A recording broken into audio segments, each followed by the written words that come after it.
Hospitals, churches, war memorials and railways. It seems nothing's safe from the current epidemic of metal theft. So what's being done about it? Nick Wallace has been finding out. Earlier this morning, and Operation Herald is hitting scrapyards across Wiltshire. This is just one of the scores of raids which is happening up and down the country with just one aim in mind: to crush a multi-million-pound crime.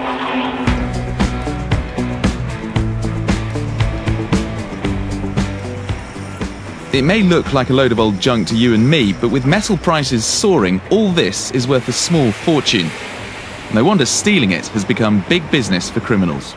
Metal theft is said to cost the UK economy £770 million. But what's the real cost to you and me? Metal theft is absolutely not a victimless crime. It's a crime that affects all sectors of community, and it's a crime that we need to eradicate. And the sheer scale of this crime wave is sending our public services into meltdown. How long do you think it will be before a cable theft actually does create a civil emergency? I think it's inevitable. There's almost certain to be a significant loss of supply due to this reckless activity. The gangs are becoming more and more determined to get what they want. And when the theft of electrical cabling sparks this, it became clear it's a potentially lethal crime. Somebody could be left without a family member or with somebody seriously injured for the sake of a few pounds. This is Avonmouth Docks scrapyard near Bristol. We do about 250,000 tonnes of metal here every year. That metal is recycled and exported. Here, they stick to the rules. But to make sure the metal they buy in is legitimate, they're always on their guard. How do you know that all this metal stacked up behind you isn't stolen? We have many checks and measures at every single one of our sites. If we can't find any reason for it to be legitimate or to question it and we're suspicious, we'll just turn it away. How difficult is it to weed out the dodgy people? Because you're dealing with criminal gangs in some cases, aren't you? Yeah, and it really is a range from people who do very little to disguise stolen metal through to the criminal gangs who are incredibly professional at disguising stolen metal, so it's very, very difficult to spot. And the thieves are nicking everything from lead on roofs to drains, from war memorials to manhole covers. In fact, so many covers were stolen in North Somerset last year, they're now trialling plastic ones instead. The thefts cost the taxpayer up to £40,000, but just one stolen cover can have a more serious cost for road users. They could actually be killed. There's no simple way of saying it. It does represent a death threat. It's simply not worth it for the amount of money that they represent. Small businesses across the region have also been targeted. This Somerset firm had £10,000 worth of copper stolen just before Christmas. The burglars had got in through the back and cleared out all our copper fittings, cylinders, boilers. It could put you out of business, and of course people would then be on the dole that we employ. This is a crime that's also hitting at the heart of our vital services. I've come to this water plant in Wiltshire, where security is now such a worry that we've been asked to keep its location secret. How many times has this particular site been targeted? This site 3 times in the 2 months before Christmas. When the thieves got on site, where did they start? What did they do? Right, at this point, at this cable pit, they would have removed the covers, thrown them to the ground, then cut the cables live to start pulling the cables out of the ducts that lead between this pit, around the site, behind the silo and into the treatment building. They cut through a live electricity cable in order to do this? Yep, they did. A really foolish activity, very, very dangerous for those undertaking it and for any staff who arrived to deal with the situation. So they were taking their lives into their own hands in order to get the site back up and running again. How many customers could have been affected? About 6,000 homes. So you're saying that people would literally have turned on the taps in the morning and got nothing out of them? It's a real possibility, yes. Thefts from sites like this have cost Wessex Water £1 million in the past 2 years. The gangs targeting them are looking for one thing: copper. So this is what they're after? This is it. This is 4-core copper cable, high voltage. All this heavy PVC sheathing and insulation was stripped off on site, so all they arrive at the scrapyard with is unidentifiable pure copper core. It has higher value for them and it's completely untraceable. Worth about £1,000 over the counter in the scrapyard as a coil like this. So we've got 70 metres of cable here that can be pulled out of the ground in an hour, and then all you need is a no questions asked scrap metal dealer who'll take it off your hands. That's absolutely right. People with that mindset, it's an easy way of making a living. Seen as a high-yield, low-risk crime, cable theft has become a national epidemic.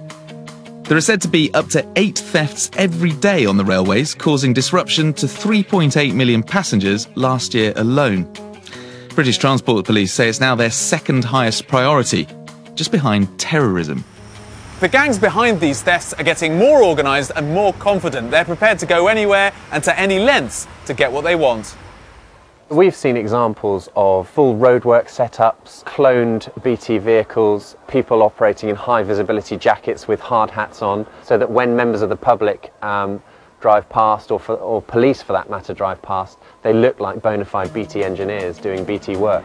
Last year, BT saw a 12% rise in attacks on its cable network. Here in Gloucestershire, thieves used vehicles to simply yank 2,000 metres of cable out of the roadside, cutting off hundreds of homes for days. The company has now set up its own task force to tackle these thefts. It's a crime that can impact essential services, ambulances, fire brigades, police. It can isolate local communities. It's a serious crime, so we have 40 people dedicated to trying to combat metal theft, working very closely with local police forces and other law enforcement agencies. That work has seen raids like today's in Wiltshire take place at scrapyards across the country. What we're trying to do today is send a message to owners of metal, scrap metal dealers, that they should run their business appropriately, and obviously today this will send a message out. Operation Herald has resulted in a number of arrests at other yards, but those who work in the scrap metal industry say too often the wrong companies are being targeted in the wrong way. It will always be the case that the regulated legal operator is borne down on by regulators and law enforcement because they're more visible and it's easier for the authorities to target.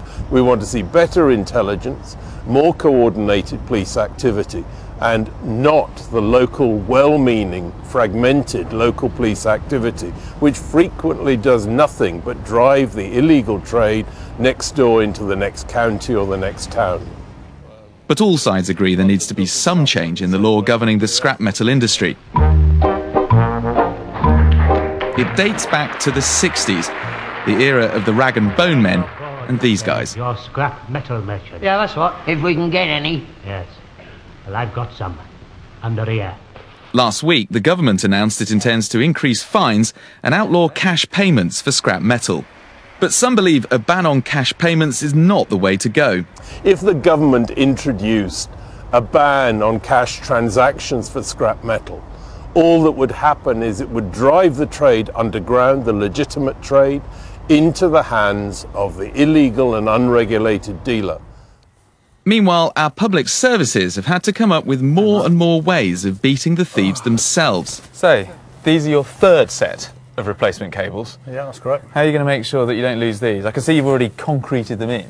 What other security measures are you putting in place? We also have something that is a lacquer that we spray onto the cables. And it has what, a DNA marking inside it that identifies it with this site? Yeah, that's correct. Once we've sprayed the lacquer on using a UV torch, we can then identify the lacquer on the cable. It glows red.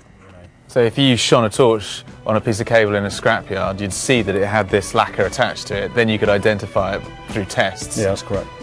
Forensic tagging like this may give the authorities one more weapon in their war on metal theft.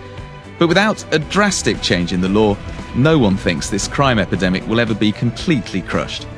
And that could have major consequences for all of us. Any one of these events of cable theft can turn into a civil emergency. We're not just talking about single properties being isolated from water. Potentially, thousands of customers can be put at risk.